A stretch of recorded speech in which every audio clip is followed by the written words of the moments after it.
Ladies and gentlemen, boys and girls, and those of you still on the fence, welcome back to another episode of Derailed, courtesy of Arcaicskidz. I'm, of course, your host, Arcaicskidz. We have Danny Hudson with us. What's going on, brother? What's going on, man? I'm happy to be here. I just got turned on to your show pretty recently, and I must say I'm looking forward to it. It's going to be a lot of fun. Some people see it that way, and other people go, well, I might want to run for political office one day. Yeah, or afterwards, I might go, you know what, don't post that. Don't, if people got to see it live, they got to see it. But other than that, just, let's just cut that one off. I've only had to do that once, and that was a guy had said a word that's used for black people, even though he was a black people. Right. But he was like, yeah, can we not show that one? I'm like, all right, bro. So, yeah, like the whole episode, or were you able to kind of cut that piece out? Well, yeah, I meant to edit it out, and I've just never got around to it, so I just privated the video.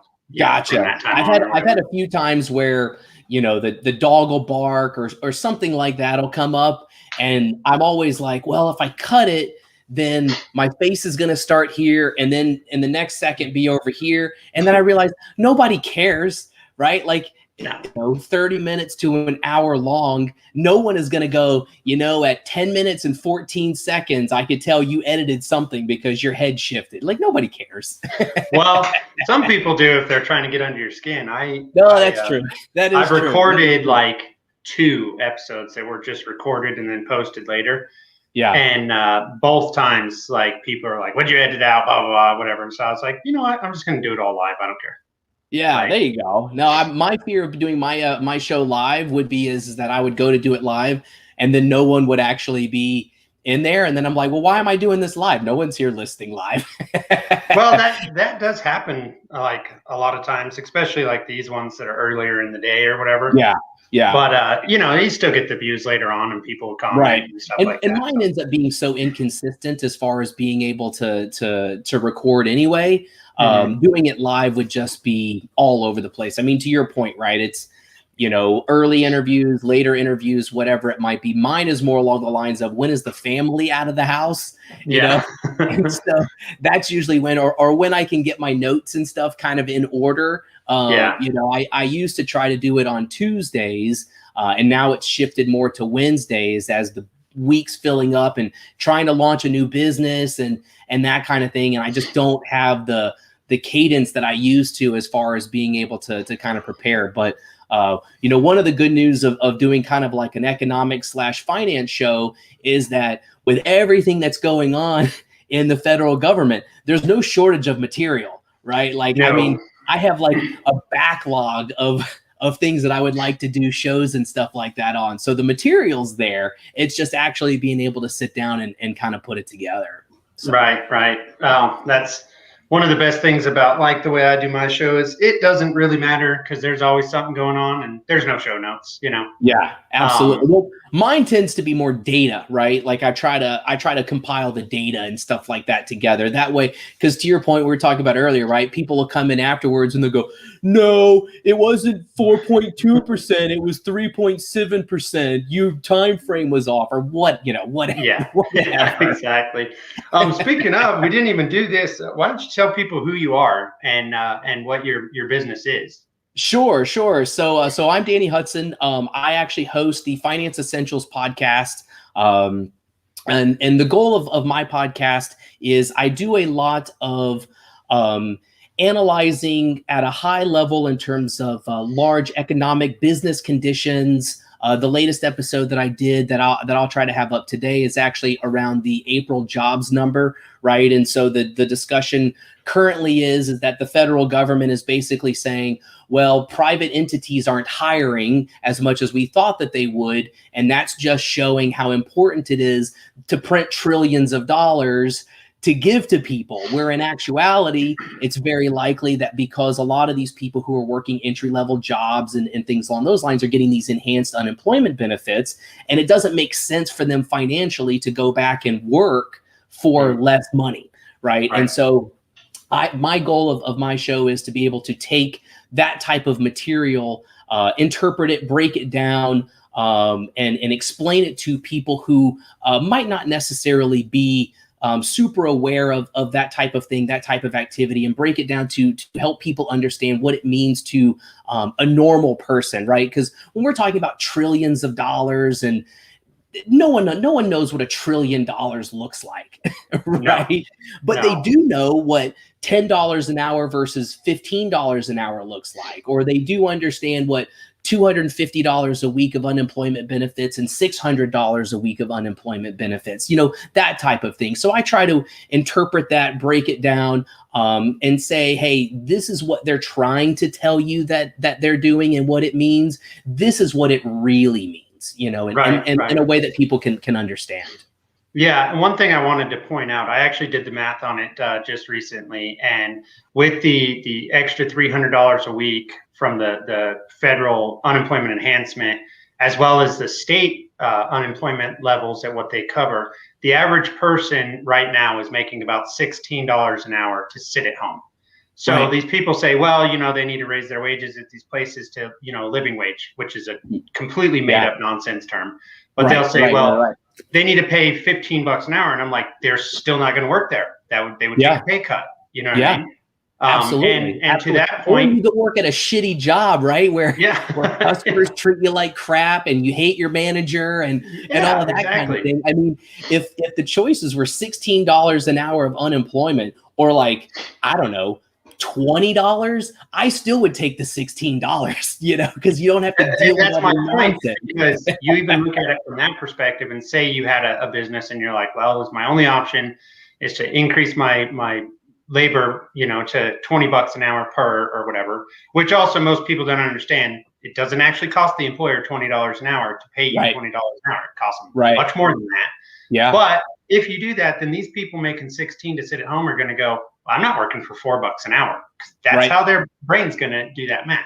Yeah, absolutely. Absolutely. And I think too, and I bring this up on my show too, is that I don't think personally that the majority of people that are doing it are falling into the category where they're like, well, I want to be a deadbeat, right? I don't ever want to work. I think the majority of people are sitting there and they're looking at it and they're going, well, why wouldn't I just ride this wave until September when these benefits expire, and then I'll worry about it then, because right now I get to basically be on vacation, and then I'll worry about that, down the road. And I think that's the way the majority of people are probably doing it, which is funny, right? Because as Biden had mentioned in it, right, where if a suitable job is offered to you, you'll have to take it, or you lose your benefits. But I mean, except for you're just not going to apply, and most states right now don't require you to. Right. Or don't answer the phone, right? Or try to set up interviews and then don't do well in the interview on purpose or whatever. And one of the big issues that I bring up too, and I think most people would understand this is that it's a lot like things like cybersecurity and things like that, right? The government they'll put in a measure that says, hey, we invested all of this time and all of this money to do X. And then the smart people, the free market people will go, well, I can just go around that. And then, it takes a government year to do something, and then someone finds a way around it in 14 seconds. Yeah, right? Exactly. So most people are anarchists by nature. Yeah. And yeah, exactly. And most people are going to find ways around that. And they're like, all I have to do is just delay this until September, which is easy. No problem. Yeah. And well, I mean, the issue there is that, the government response to this, I saw the report this morning, and there's like 8.2 million open jobs now. Yeah. That they know of or whatever. And you look at the job numbers from last month at 266,000. At the time, there were over 7 million available. That's an abysmal I think it was 1.1 unemployed person for every one job that was available. So, I mean, they could fill every single one if they wanted to. Exactly. But the hilarious thing to me is you see the media and the government go, well, no, it's not the enhanced benefits issue. It's like, of course it is. What are you talking about?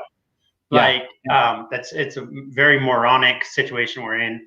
But this all does stem back to the government's response to COVID. A lot of people say, well, COVID wrecked the economy. No, it didn't. The government wrecked the economy. They did it intentionally.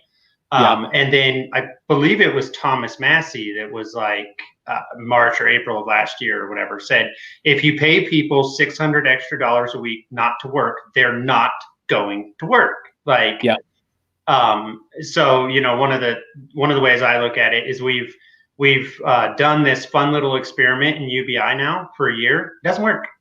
It's retarded. Because you're proving if you give people $1,000 a month, they're not going to work. They're going to be like, I don't need to, you know? And I think too, and one of the other things that I've mentioned before, looking back at unemployment, our unemployment, I mean, this number is probably slightly old, but as of a few months ago, the unemployment rate was equivalent to what it was. And I think it was like 2014, 2015, right? Yeah. But in 2014, 2015, no one was going, we need to print trillions of dollars because of all of these people who are unemployed. You know, it was just a standard ebb and flow as far as the economy goes. And that's just kind of the way, you know, kind of the way it goes. And you bring up a point too, where, you know, we talk about how the government intentionally did it. Personally, I don't even know. I mean, that might even be giving them a little too much credit. I would almost say that a lot of them are just dumb enough to where they think, oh, well, no. We're the protectors. We're the saviors. We're the heroes. We need to do all of this, this, and this. And then whenever, you know, it doesn't work out, obviously, then they go, well, what do you mean? We can't admit fault because we hold ourselves up on this pedestal. And so I think there are some people that definitely look at it. I think, to your point, you know, some people probably look at it as a goal, right? Because that's an easy way to usher in programs like UBI. As these smaller businesses and stuff close, you know, then they can say, well, now there's no jobs to go back to. I think Biden and even Pete Buttigieg referenced it, where he talked about, you know, we're still 7 or 8 million jobs short of where we were pre-pandemic. But a lot of them aren't coming back, you know? And if that's the standard that they're holding it to, they may never reach that level of actual jobs that even exist. And so people like that, I think in those scenarios, they're going to go, well, looking at this, we definitely have to usher in a lot of UBI. But I mean, if we're going to say that Maxine Waters and stuff is smart enough to intentionally derail the economy, I think we might be giving somebody like her a little too much. I mean, that's a fair point. I want to talk for a minute about all of the COVID relief bills that have come out of Washington. Most people think there's been 3. There's been 5. Total that came through legislation. The people believe there's 3 because 3 times they got money, but the money printer been going burr for a year. And that doesn't include all of the quantitative easing that the Federal Reserve just pumped money in to the economy. Which has been going on since what, like 2009? 2000, yeah, it started in late 2008, early 2009, and it has never stopped since. Right. It's to the tune of something like $30 trillion on their books. So we look at our debt and people go, oh, that's, you know, it's pretty big or whatever. It's like, no, it's much worse than that, you know? Right. Yeah. But what people don't know is even if you just took the 3 bills where everyone got their you know, their fucking flu payments or whatever, they call them the Biden bucks, you know. Biden bucks, Trump bucks, whatever. On there, you know? Your plague money, you know, when you got your plague money, you know, that comes out to what, something like $3,200 or something per person, right? That they got. Not everyone, you know, obviously even got it. I think it's something like 160 million Americans. And I know with this last one, there's some extended stuff for like child tax credit or something where they're, you know, but my point still is that if you just did the basic math and that those same stimulus dollars would have just went directly to the people, and this includes all of the people, like every single American, it would have been to the tune of something like $16,000. Yeah. So these people got a debt of what, almost $12,000, a little over $12,000, $12,800 on top of the money they got. And they're like, well, yeah. And I'm like, where do you think the money went, people? Who do you think got that money? You know what I mean? Absolutely. So talk about that, like from a financial perspective. I know they're doing their very damnedest right now to be like, well, inflation's not a problem. There's no gas shortages.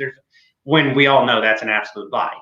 Right. Yeah, absolutely. And yeah, and you're right. I think when I crunched the numbers, I think the number came out to be, and it probably depends upon, the specific numerator and denominator that you're using. But I think the number I saw was like $18,000 per person, or right. Somewhere around in that neighborhood. But anyway, you look at it, right? You get about $3,000 from the government, so $15,000 is going somewhere. Yeah. It's going somewhere, and where a lot of it ends up going to is it goes to provide liquidity, right? And like you were talking about before, where the printers haven't stopped going, and so the initial printing and initial cash infusions into the economy were done at a bank level, right? Right. To provide additional liquidity, because their fear is that they run out of liquidity, it crashes the markets, and so on and so forth. So at the beginning, they weren't even like, we're not even going to give people money. Right. We just don't want our friends at Wall Street to lose all of their money.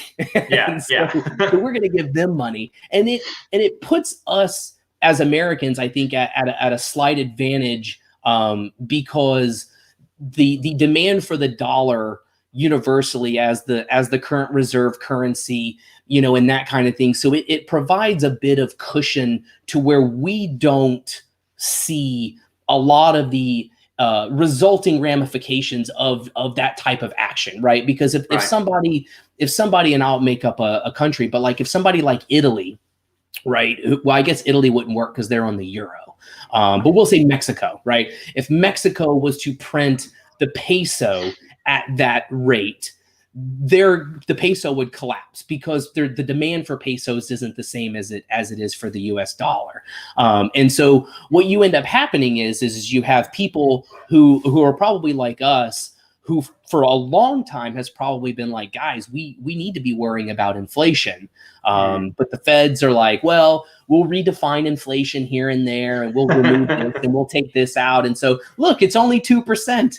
Yeah. But I think they've just admitted it's 4.2%. Right. And now it's much worse than that. Exactly. And what you'll actually find too is you'll actually find a lot of places. And my guess is you'll probably see some of your media outlets like the New York Times and the Wall Street Journal and some of those guys, where they're going to say, well, the 4.2 is actually too high because you're comparing it to April of last year, where with lockdowns and so on and so forth, it was deflationary. And so, if you compare it to a like period, it would actually be closer to 2% or whatever, right? They'll still find ways to manipulate it to bring it back down. that was their article this morning. That was their exactly. Article. Yeah, exactly. Perfect. I read it and went, right. right. But then you go and ask a normal person, right? Like, for example, for us, we're looking at building, some garden beds in the backyard to be able to plant, vegetables and that kind of thing. And I'm looking at brick. Right. Yeah. I mean, it'd be cheaper at this point. This was a couple months ago, and I looked up the lumber prices at Home Depot, and I'm like, what is going on here? It's going to cost me, $150 in lumber to build garden beds. I mean, that's insanity. And so I think most people are going to see that. But one of the things that I think the corporate press does a very good job of, and the federal government does this as well, but they distort it to basically say, well, look at all of these rich people, right? All of these rich people, your Elon Musk and your Jeff Bezoses and those guys, during this pandemic, they increased their wealth by whatever billions of dollars, right? Mm-hmm. Well, what ends up happening is that as they're printing up this money and it's going to people like us are spending it on normal stuff, right? They're spending it on Amazon, and they're spending it here, and they're spending, which at the end of the day, all of that money is flowing up to the creators, right? So the people who own those shares are the ones who are taking advantage of all of that. And so because they already have wealth, their wealth is just expanding. Whereas the normal people, they're the ones that ends up being the sufferers as far as a lot of the inflationary policies, which is starting to catch up, because the money that they're spending their money on is things like milk and bread and wood for, for garden beds and lumber. Yeah, and that kind of thing. And so what you're doing is you're increasing a monetary supply, but the overall demand for a lot of these products is also increasing, but the supply is not going anywhere, right? You being out in New Mexico, you probably have a lot of neighbors and stuff that have farms and that kind of thing. Cows aren't. I have chickens and pigs right here on my own property. Exactly. And guess what? You probably didn't wake up to the next day and go, wow, I have magically 6 more pigs. Now I can supply more bacon. It doesn't work. And so the lumber is a perfect example. I had actually done a bit of a breakdown on the lumber piece of it, and a lot of your mills, a lot of your manufacturers of lumber and wood, a lot of them got burned back in 2008, 2009, because they saw this housing boom, right? So they expanded capacity to be able to create more lumber to kind of keep up with the demand. The demand, fell through the floor. And so this time around, they're like, well, we're not gonna fall for that again. We don't want to create additional supply to keep up with this artificial demand when we're going to be the ones that get screwed, because we're going to invest $10 million into our business and have a new production line that in a year or two from now isn't going to be producing anything. Right. And because so the banks they're doing the exact same thing right now that they were doing prior to the 2008 housing bubble. They're doing the exact same thing. You can look at home prices, see them skyrocketing. If you're one of these guys that almost lost everything in the 2008, you're not going to be holding that bag again, right? It's like, absolutely. I'll just produce what I have and you guys have to pay whatever. Yeah, absolutely. You guys are just going to pay for it, Yeah. And then whenever by the way, makes them smart. Yeah, I mean, because what ends up happening, especially with a lot of those guys, right? They're not the ones that have the money to go to the federal government to spend. They're not the defense industry, right? Where the defense industry is going to go to Washington, D.C. with $100 million bucket of money and say, how much money can I get back with my $100 million that I'm going to give you? They're going to show up to Washington, D.C. and they're like, how much money do you have? You're not even allowed in the room. I don't care about your lumber mill. You're not padding my pockets. And so they're not going to get. Go ahead. Sorry. One of the things that I was looking into is the in 2008 when they bailed out the banks and they bailed out, auto manufacturers, which they've been bailing out auto manufacturers and like airlines forever. This is basically not a new thing. But I started to look and I'm like, okay, well, historically, what's this look like when this kind of garbage happens? And historically, they would have bailed out Main Street and let Wall Street crumble. Right. Knowing that, some other super rich person is going to be like, well, I'll just set up a new hedge fund or whatever, Yeah. And then in 2008, something shifted. Like you said, they went there with all their, money and crybaby tears and were like, well, what can we get? Well, it turns out roughly about $20 trillion once all the numbers come in is what they can get.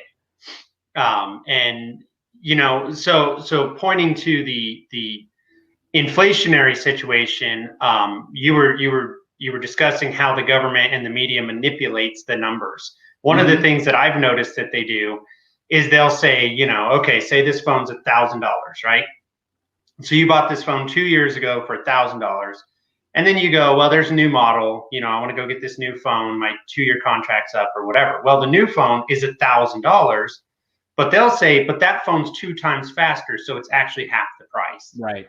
And they'll deflate that value and say, well, you're saving money. And it's like, that's interesting. No, I'm not. I didn't know about that. Yes, that's how they'll do it. And then they will take certain things out that they won't use. So like corn, right? Yeah. Your main staple, corn, wheat, they don't calculate that in inflationary tactics. So corn's up 44% right now over last year. You know what I mean? Yeah. How much food products in a grocery store have corn in them, or some kind of corn byproduct? Well, then they're like, well, none of those things count for inflation, but all you got to do is just go down to the grocery store and buy some groceries. And you're like, okay, you're all lying. Food prices are up 30%. I know. I was listening to NPR, I think it was yesterday, and they had actually specifically called out corn. Now, they didn't mention anything as far as the inflationary calculation, but what they did talk about was the price. And so, needless to say, it's NPR, right? So inflation and stuff was never mentioned. What they mentioned was that an increased surge in demand from China because their pig supply, they're trying to ramp back up because they had the some virus that, I think it was, last year or the year before that wiped out a lot of their pigs that they had to kill and that kind of thing. And so they were basically saying, well, corn is up significantly due to increased demand, from China, which then now farmers are growing more corn, which is displacing things like wheat, which would drive up the demand and the price for wheat. And so they're basically saying that it's a demand ripple effect, right? They're not necessarily referencing it specifically to inflation. Now, and there may be a little bit of truth in that, I mean, there is some truth in that. Yeah. It's not just China, it's also America, because a lot of factories were shutting down and pulling back. Even food production facilities during the last year were doing that here because of all the lockdowns and everything going on. A lot of people started growing their own food last year. The really intelligent people, that first plague money check they sent out, my wife and I, we bought chickens, we bought pigs, we started a big garden. And it was crazy to me because I'm going to, I go to the store, Walmart or whatever then, and you see these people with like these big flat screen televisions, right? You know what I mean? And I'm like, what the hell are you people doing? I'm buying seeds, you know what I mean? And they're buying these flat screens, and I'm like, I don't think you guys understand what's happening. This is not going to be 15 days. This is going to be, and the ripple effect is going to be massive. Right. So I think I bought gold. and silver because I'm still, this isn't going to end soon. That's still even a way better investment than a television. You know what I mean? Right. But like with the pigs, I had to buy out everything. I had to build out the pen, everything. So and then buy the pigs, and then of course you got to feed the pigs, raise the pigs, whatever. So right now, I don't know if my HOA would appreciate me bringing pigs into the neighborhood. Probably not. I would never live in an HOA though. So there's that. But they, they actually will be going to the slaughterhouse on the 10th of next month, and so by that point I'll be about $3.50 a pound into them, you know what I mean? Right. And then with your packaging, I'll probably be running right about $5 a pound. Yeah. In the full thing. And so I'll have real close to 1,000 pounds of pork to put in the freezers. Yeah. And I was talking to someone and they said, well, $5 a pound seems like a lot. And I'm like, go buy pork chops right now. Yeah. Yeah. It's more than $5 a pound already. And by the time, I even get this meat processed and then get it in my freezer, pork prices are going to be up even higher. You know what I mean? Yep. I know growing up, my dad in Florida, him and my uncle would always go in halves on a cow. It wasn't every year. It was like every other year or whatever. It was at the fair. And I think it was like the local 4-H club or something along those lines. They were the ones that helped raise the cow and took care of them. And then you buy it. And then that money goes towards scholarships and, and that kind of thing. And so it generally went to a pretty good cause. But he would send me home whenever I would go back home with, T-bones and ribeyes and hamburger meat and all this kind of stuff. And at the time I was like, what the hell am I supposed to do with all of this?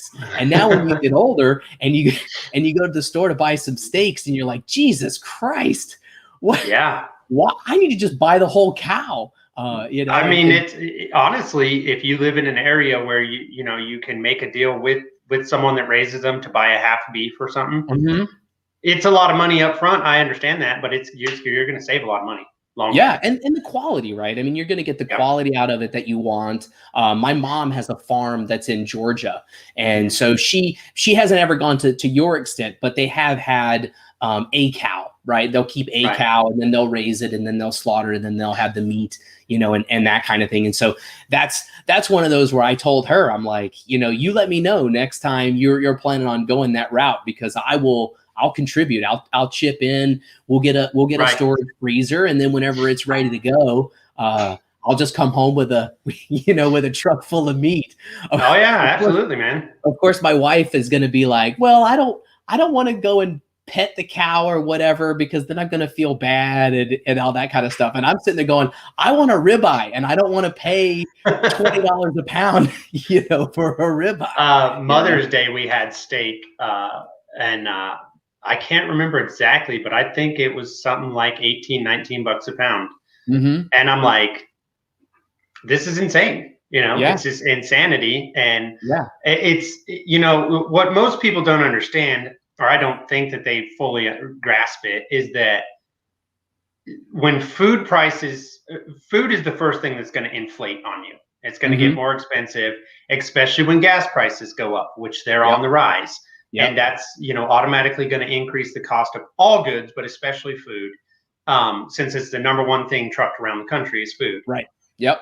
That has the largest negative impact on the poors of anything. So we just went through the largest wealth transfer in the history of ever, from the bottom to the top, with all this money printer go burr nonsense. Yep. And now we're getting the back end of that starting to take place, where we're starting to see cost of goods go up. Right. And there's almost nothing at this point the government can do. The more money they print, the worse it gets. Right. You know what I mean? Yeah. But that's going to be their reaction, is we have to print more. We have to print more. And it's like, okay, that's just, going to make it worse and worse. The best thing they could honestly do is let it collapse. Yeah. Yeah. The problem is, and I think Tom Woods actually brought this up on one of his most recent podcasts, is that, then what you have, right, is then you have people who have to be held accountable, right? Then there's a group of people that are responsible. And so one of the points that he brought up, because I think the episode was actually a speech that he had done like 2010, 2011, something like that. I mean, it had been a while. And the reason why they would default to printing more money is because they can say, well, I'll let the person after me worry about that. Yeah. Right? I want to kick the can down the road because I don't want to be the one that's held responsible for it, because they're covered, right? They're insulated from all of this. They could eat $100 ribeye if they wanted to, and they don't care. What they don't want to have happen is them have to be held accountable for the decisions and the actions and stuff like that they're taking. So to them, they would much rather just go ahead and blame it on Jeff Bezos and the wealthy and say, well, they're the reason because they're hoarding all of this money, Well, I mean, Obama blamed it on Bush, Trump blamed it on Obama, Biden blames it on Trump. That's the way it works. Yeah, exactly. And I think too, you'll probably find, even if 2024 rolls around and Kamala was to lose the election against whoever else or whatever, there would still be a large segment of the population that would say, well, no, this is still Trump's fault, right? Oh yeah, for sure. Because he was so bad 4 years ago that he set the system up to fail. And well, you look at everything going on right now, with the one thing that really grinds my gears the absolute most is the border situation, because this is a humanitarian disaster. I'm not even, I don't use those words lightly. I literally mean that. Yeah. And everyone goes, well, it's Trump's fault. And I'm like, no, it's not.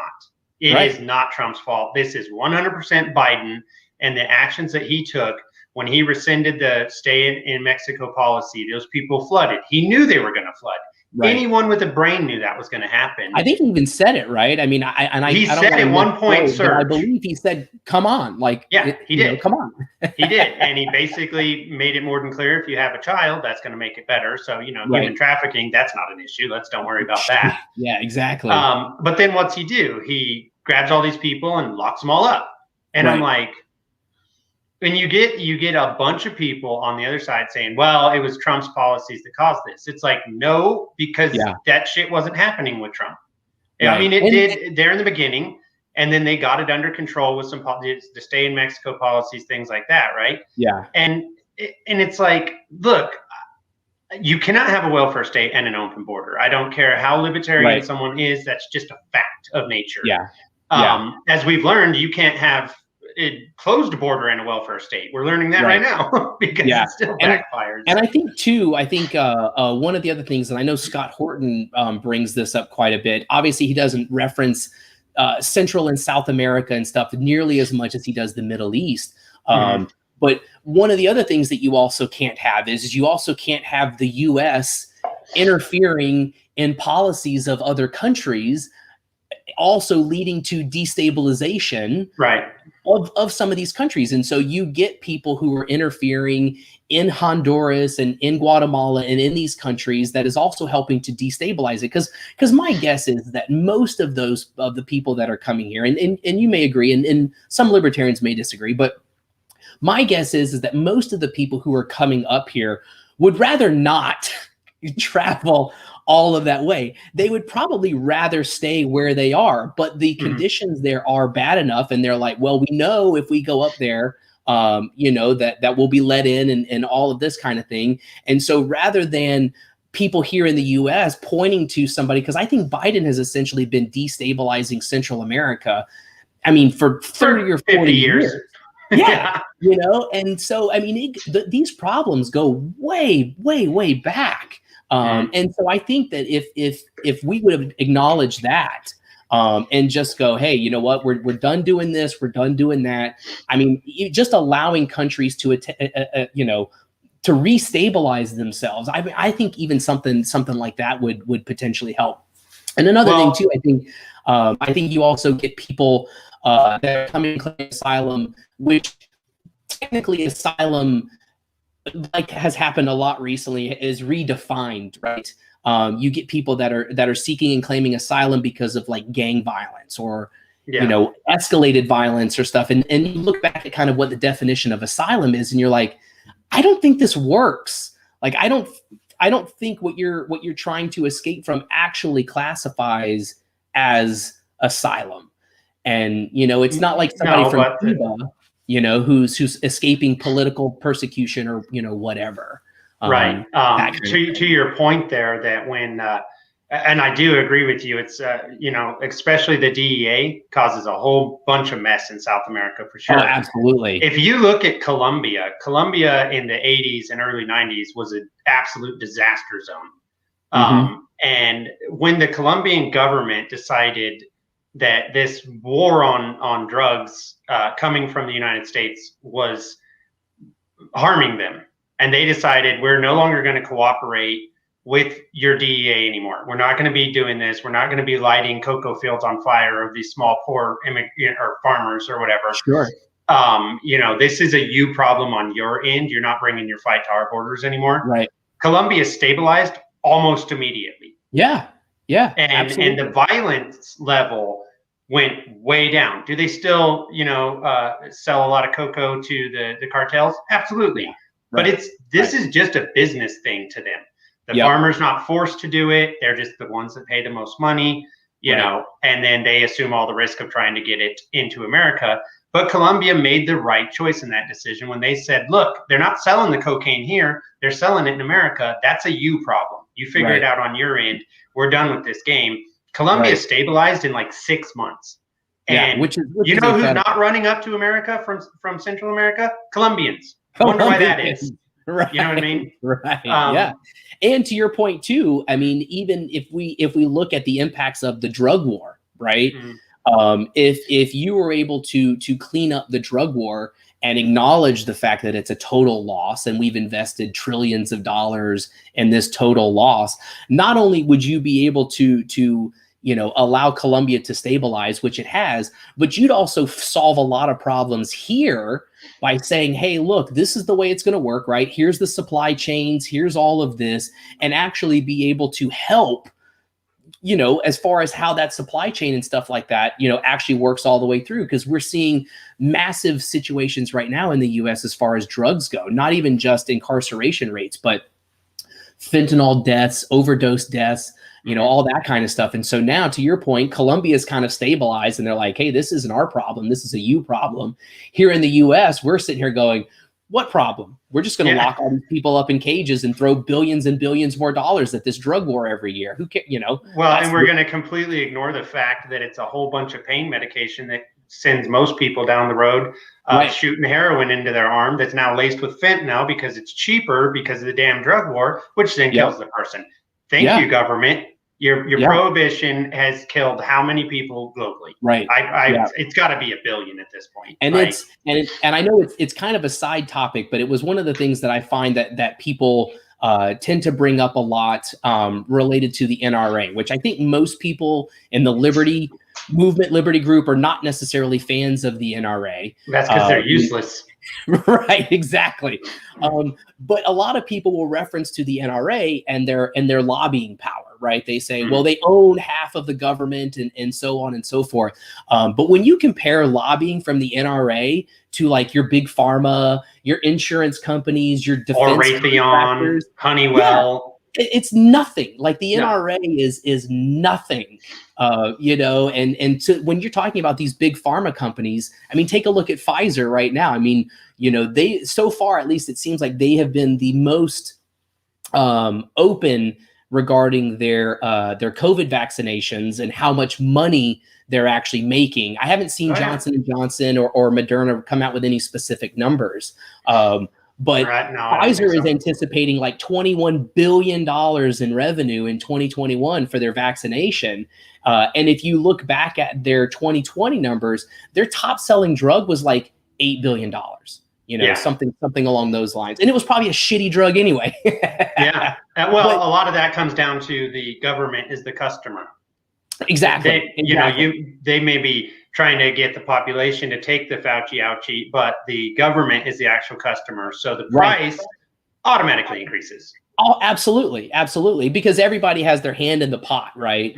I actually brought that up on a show a couple of months ago where I think at the time their estimated revenues were like 15 billion. But now that they're thinking, well, we can stick this needle in kids too. We're gonna raise our forecasts up to 21 billion at this point. But it's not even just them. I mean, it's PPE manufacturers, it's logistics companies, all of these guys, it's all government contracts. And so you're finding that companies are essentially springing up because they're saying, well, hey, we can sign this government contract and all we have to do is drive the drug from here to here, and we'll make and charge $8 a mile. Yeah, exactly. And whereas if we wanted to deliver food, it's 20 cents a mile. Yeah. Why would we ever want to do something there when we can just sign a government contract and do it? And then of course the federal government is also like, well, go get your vaccination. It's free. But all right. I mean, if you want to call that free. Well, and that's the thing, like, we hear these nonsense terms like free healthcare, free college. That's not real. That's not real. That's you're either going to get taxed into oblivion to pay for that, or you're going to catch it on the back end with inflation, or you're just passing your debt off to your children, your grandchildren. Any way you look at it, there is no free in government. It's not real. What irritates me with these vaccines and stuff, the most irritating thing to me is that the federal government paid for the development of the vaccine, and now they're paying the company that developed it for it at a profit margin. And it's like, it's absolutely ridiculous. Yeah, those lobbyists are good, aren't they? Oh yeah, they're like, well, we can make this, but we don't know how much money it'll cost. And here's a blank check. Oh, thanks. Right. Now we're going to sell you the product that you paid for back. Yep. Like it's a nice little system they played there. But it is irritating, and when it comes to the vaccines, I tell people, do what you want. You know what I mean? Yeah. I agree. Yeah. Do your own risk assessment and do what you want. You're not putting that shit in my children. That's ridiculous. Yeah, absolutely. You're just not. And we moved to Tennessee. We've been in Tennessee now for a little over a couple of years. And fortunately, the governor, he hasn't been the best. Obviously, he did the same thing that everybody else did at the beginning, right? Lock everything down. Only essential workers, right, are allowed to work or whatever. I hate that term. Oh, it's so bad. It's so bad. I mean, I've yet to see a governor look at somebody who owns a restaurant that went out of business and just go, sorry, you weren't essential. You weren't essential, man. I'm you sorry. know, you weren't essential enough to be able to feed your family or you know, or something. Well, like because that. they're not going to take responsibility for their actions. Right. Well, it was the pandemic, right? The pandemic did it. There's one governor, and I hate it, but there's one governor who went, yeah, I'm not doing that. One, from the very get-go, from day one, said, we're not even doing the 15 days shit. She went out to her state and she said, if you guys want to shut down for 15 days, you go ahead and do that. You're not required to do it. This is ridiculous and it's not going to work and it's going to crater the economy. Now, do you know, did South Dakota, did they have any local, because I know obviously people reference Florida a lot in terms of response, and I know DeSantis was a little behind. I think he made that decision in like August and it implemented in September, that kind of thing. But he got a lot of pushback from mayors, right? Miami-Dade, some of your bluer cities, right? They still implemented a lot of those. Do you know, did they have anybody in South Dakota on a more local level that decided to implement a lot of those types of mandates and lockdowns? I don't know. Yeah, they did. There were, I believe, 2 towns that decided that from a local side they were going to do that. In one case, the way they had done it was violated the South Dakota Constitution, and so the governor put a caboose to that and told them you can't do that. The other one, it was their city council voted for like draconian ass restrictions.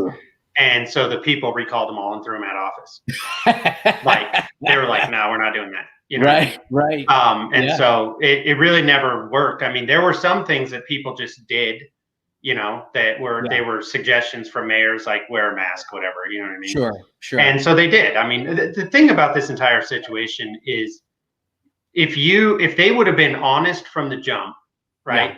About this situation with people, the majority of people would have followed advice coming down just on their own.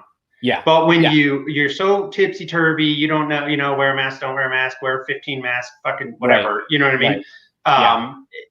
Then you lose all credibility, you lose all trust.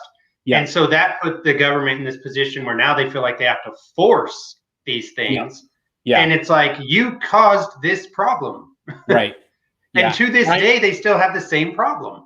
And I think too, you know, a lot of people go after Trump, and again, I'm not a big fan. I mean, I'm a big fan of how angry he makes a lot of people, which you know, I mean, I think that's pretty funny. But his initial guidance aligned with, you know, Fauci and those guys originally when they were like, hey, if you're not sick, don't wear a mask, and you know, and so on and so forth. And then, you know, I want to say it was within a span of about 2 months. I mean, Fauci literally came out and he's like, in all of the history of respiratory illnesses, asymptomatic spread has never been a driving factor of transmission. You know, masks are not effective. They generally help consolidate whatever you know, it doesn't help, you know, that kind of thing. And then a couple of months later, the narrative completely shifted. And I think time is basically telling old Fauci, you know, that he was right. And so people are going after Trump for saying, don't wear a mask, don't wear a mask. But if you look just like a little bit earlier, it's like, well, he's doing what they said. You know, he was telling people, don't wear a mask because it's not really going to help you and that kind of thing. And so it's very interesting to see how that narrative shifted, because I've told people, and you're probably of the same mindset, where if at the very beginning, if Trump came out and he was like, absolutely, you have to wear a mask, it is absolutely critical, whatever makeup, science studies, whatever he wants, I think a lot of the people who right now are vaccinated and social distancing and wearing 2 masks and all that, I think a lot of them would be like, well, I'm not wearing a mask. Probably. Trump's telling me to wear a mask. I'm not listening to him. All these people that were like, oh, Trump's playing 4D chess. I'm like, he's really, really bad at it. Because I mean, if whatever you say, you know, half of the population is going to do the exact opposite. Right. You just fucking toy with them. That's what I'd do. Yeah. You know what I mean? Just for my own humor, basically. Right. But I honestly think Trump's not a doctor. And I think he was told by a lot of people, you know, this is what we should be doing. And so he's like, all right, well, let's do that. Right. you did notice that there became a point where he started to push back against them. And he was like, this doesn't make any sense. Numbers are getting worse. You guys are lying. What the hell's going on? And I just tell people when it comes to stuff like that, if you're listening to a TB doctor, and I don't care if he has the last name Fauci, you're an idiot.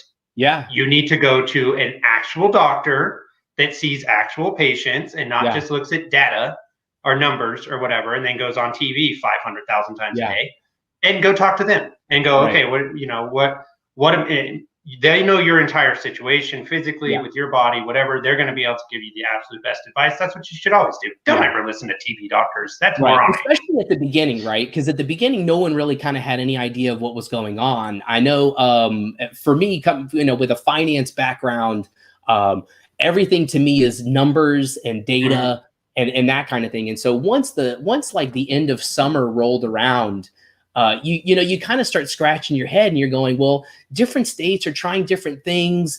And these guys, these guys are spiking here, but then these guys are spiking over here. And there's, you're seeing ups and downs. Like this data has to be telling us something. I know this was last summer. I don't remember specifically what month it was. It might've been like June or something, but I have a 4-year-old son and he loves monster trucks. And so they were having a monster truck event here in Tennessee. And so we were like, well, let's give it a shot. We've been locked inside of our house for so long and, and that kind of thing. Let's go see some monster trucks. And we looked on their site and they were like, oh, we're going to be following CDC guidelines and stuff. And so in my head, I was thinking, well, it'll be limited capacity. They'll have spaces when you're standing in lines for concessions and all that kind of stuff. And we'll wear our masks. And we get there. And now keep in mind, this is like heart of Trump country, Tennessee, right? Where they're doing this monster truck rally.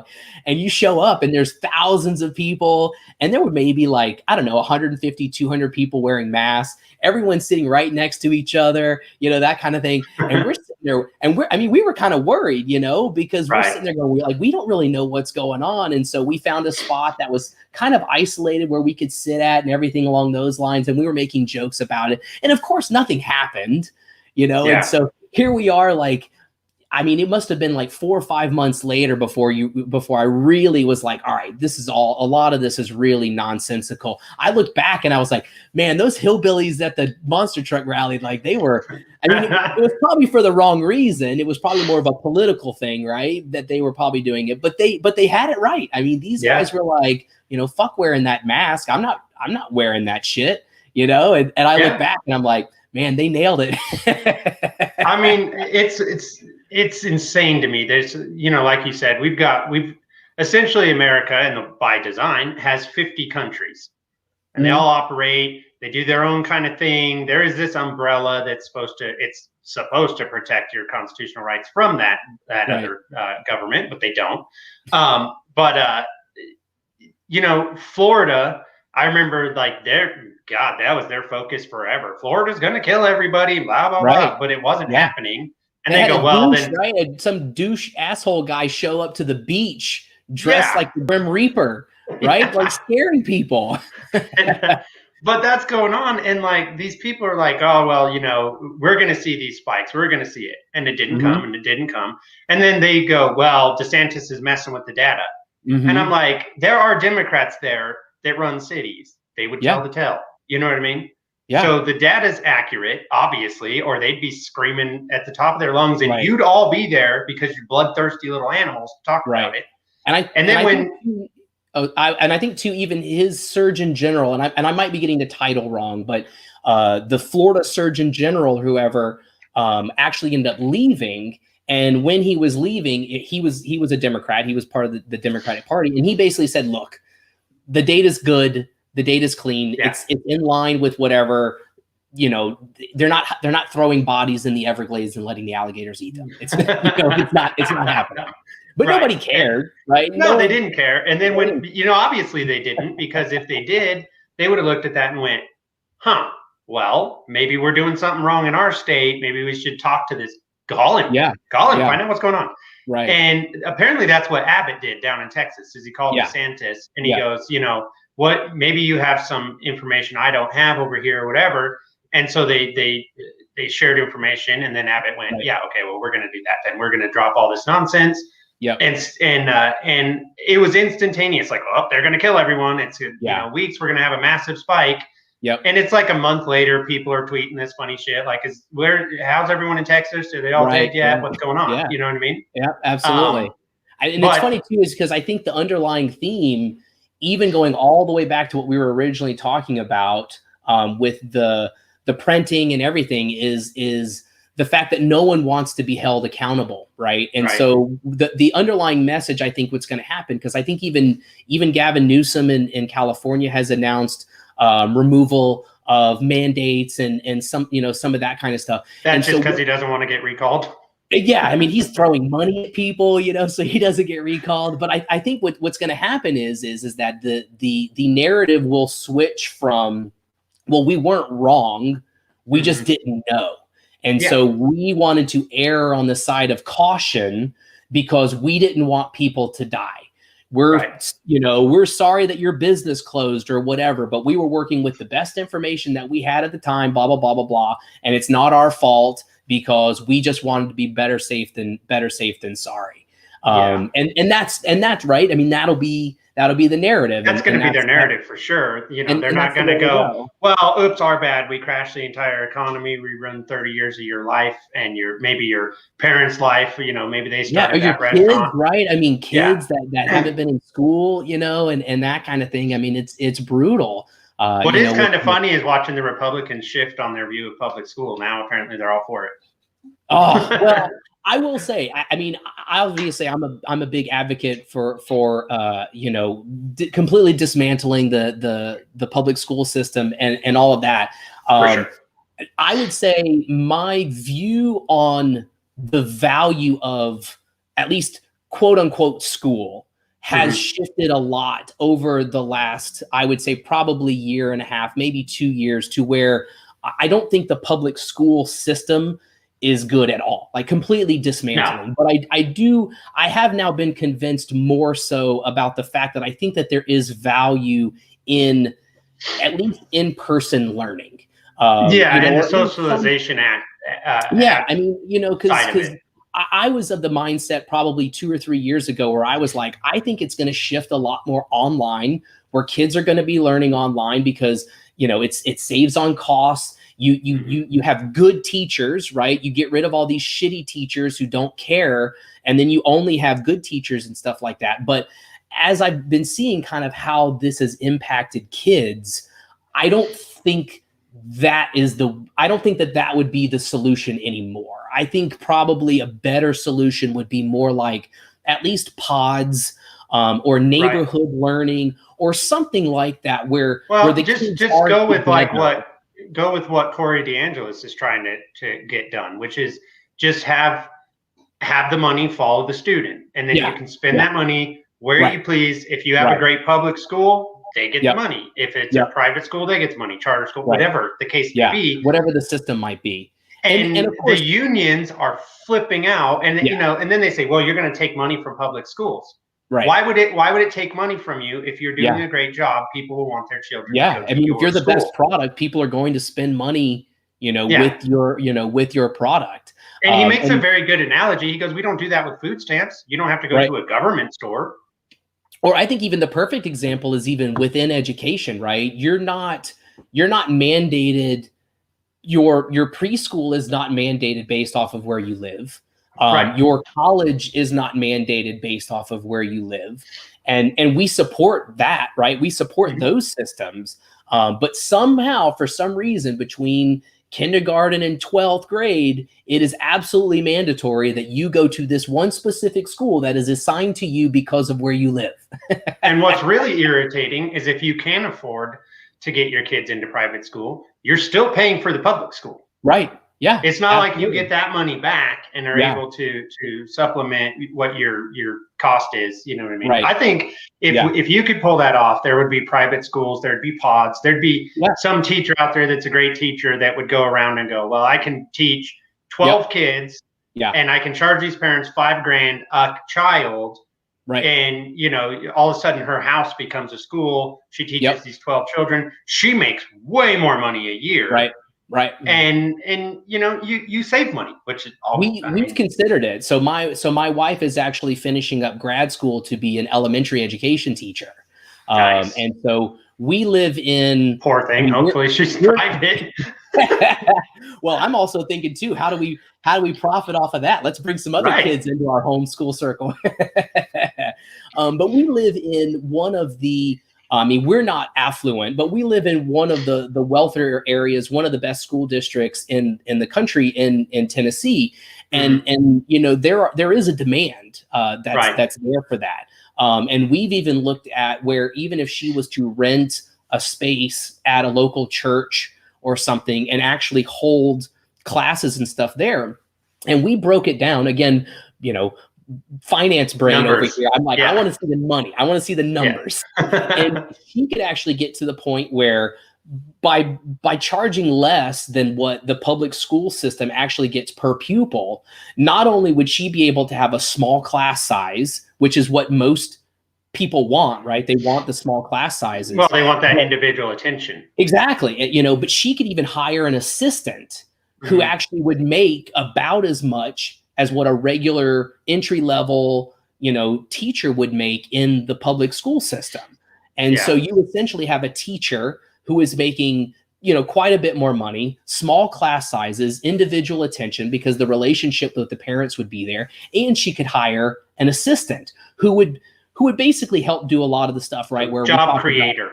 You could actually hire somebody to help make lunches and help make snacks and help grade papers and, whatever you want to do. And that to me, and I'm like, obviously we're in a situation where we would have the ability to be able to do that. But it's an option, right? There's going to be a lot of people out there, especially when it comes to education, that are so much smarter than we are, right? Yeah. That would be able to, especially if the funding is available, and they're going to go, let's try this system here. Use a place like New York, right? Where, because people are going to go, well, what are you going to do about buses? How are you going to get people to school? It's like, well, why do you have to have a bus? Yeah. Why can't you have a school in the neighborhood and then the kids just walk there? Why can't your teacher live where her students are? Absolutely. Absolutely. And so one of the advantages I think we have with a liberty mindset is that we don't have to have a standard baseline. Right. When it comes to almost anything, because when you talk about education with people, the baseline is public school. Well, how do we make public school better? Well, public school is shit. Why do we have to start? Well, it's obviously not a money problem because we've just increased our spending, and it's got worse. Yeah, so, I mean, funding is up 280% adjusted for inflation since 1960. And our college freshmen read at a 7th grade level. So, it's let's crazy. And so let's stop thinking about what is how do we clean up and fix this baseline? Let's remove it completely. You can't. You just have to. The biggest problem that we have with government, the number one thing, and most people don't understand it, is that government is incapable of failing. Yeah. Now, obviously, they fail constantly, but they're incapable of saying, look, we tried this. It doesn't work. We failed. What they do is they throw money at it. They put a Band-Aid on it. They try to cover it up, as opposed to just go, look, the post office is losing all of this money. We can't really do anything about it. We're just going to have to let it go. The public school system's absolute trash. We're going to have to ship. You guys are going to have to figure it out. We'll try to help you with financial incentives or whatever, but it's trash. We're going to have to go a different way. No, they're like, oh, well, we'll just throw money at it. And it's like, guys, it doesn't work. Like, admit failure, admit defeat. The drug war, for instance, admit failure, admit defeat. Stop doing the same thing over and over again. Like, it doesn't work. And to bring it back to a money thing, over the span, I know we were originally talking about some of the bills and the stimuluses and everything. They have allocated approximately $200 billion towards the public school system. As of the latest one, they had only spent like $4 billion of that. And at that point, like 70% of schools were already reopened. And so you're like, all right, so now what you're telling me is that you have $180 billion allocated now for K through 12 education system across the US. What is going on? Well, Yeah. come to find out, that the public education pension system had about a $90 billion shortfall, right? So they'll write a check out for that. They'll fund that. So now that's covered. So that eats up half of it. And then the rest of it, and again, this was an interview that they had done with a teacher, I believe, or maybe it was a principal in one of the school districts. And this was another interview that was on NPR. And they talked about, well, you're getting all of this money. What are you going to do with it? And so what they're going to do with it is they're hiring counselors and they're hiring all of these auxiliary roles, right, at the school that don't actually teach. And so what you're going to find is that this funding was adequate to them for, we'll just make up a number, we'll say 10 years, right? Yeah. So now they have this $100 billion that's going to be allocated to the system for the next 10 years. Well, all of these people that they're hiring that don't actually teach, they're not leaving, right? No, they're going to get pensions and everything else. Go, well, we can't afford to pay you, so we have to let you go. They're going to go, oh shit, now we're going to have to cut a big old check. Yeah, for sure. So.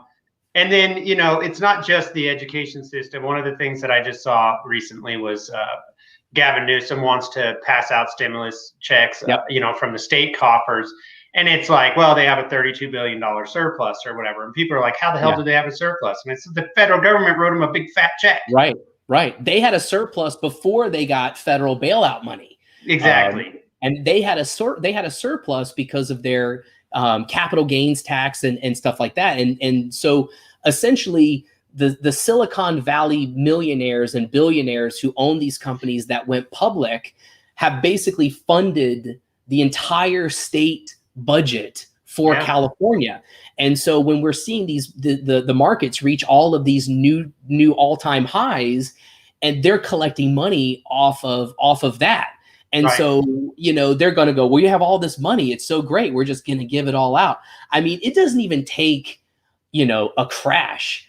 If there's just a slight 1 or 2 year retracement in the markets and they can't take all of this money from Silicon Valley and California is in tons of trouble. I mean, tons of trouble. They're in way more trouble than they think. By December of this year, the market is going to retract by 30%. This is historical data. That is financial advice coming from. No, it's not. I'm saying I can look at historical data and data points, and I can listen to people far smarter than me, and there is no other option but for it to retrace some. And all of the major experts in these fields are saying it's going to be 30 to 40%. That is going to crush California. They cannot handle that. Interesting because I would have said 2 years ago that I thought that would have happened. And then of course the Fed comes out and they're right. Like we're going to buy up private corporate debt. And I'm like, I didn't even know you could do that. Well, you probably can't. But I'm imagining they're not supposed to. Hey, stop. But so anyway, man, we are just over an hour here, and this has been super fun. You got anything? I loved it. It was great. It's nice not being on that side where I have to monitor time and I can just sit over here and just babble and talk. It's a lot easier when you do it that way. Yeah, when I get invited on other people's shows, I'm like, I don't know. Well, I loved it. Well, we'll have to do it again, and for sure, man. We'll come up with something else that we can just talk about for a little while. Oh yeah, no problem. You got anything you want to shout out? I've got your website down there. Sure. So check out the Finance Essentials podcast. I enjoy doing it. My audience isn't that large, but it's growing. I get a lot of good feedback and stuff on it. But at the end of the day, it helps me learn, and hopefully it helps other people learn about some topics and stuff that maybe they're not super familiar with. And you get to stare at this beautiful face for 40 minutes if you watch it on YouTube. Nice, man. All right, this has been awesome, dude. I appreciate it. All right, take care. Yeah, later, everyone. Bye.